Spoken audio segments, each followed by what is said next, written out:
پانچواں کلمہ استغفار۔ استغفار معنی معافی چاہنا۔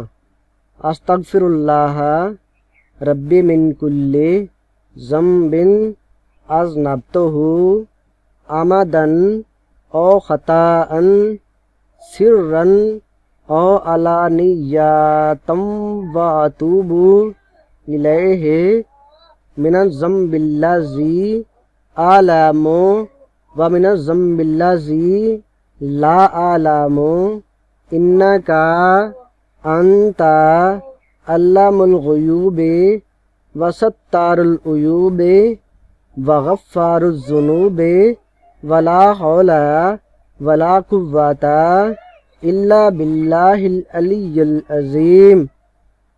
ترجمہ: میں اللہ سے معافی مانگتا ہوں جو میرا پروردگار ہے، ہر گناہ سے جو میں نے جان بوجھ کر کیا یا بھول کر، چھپ کر کیا یا ظاہر ہو کر، اور میں اس کی بارگاہ میں توبہ کرتا ہوں اس گناہ سے جس کو میں جانتا ہوں اور اس گناہ سے بھی جس کو میں نہیں جانتا۔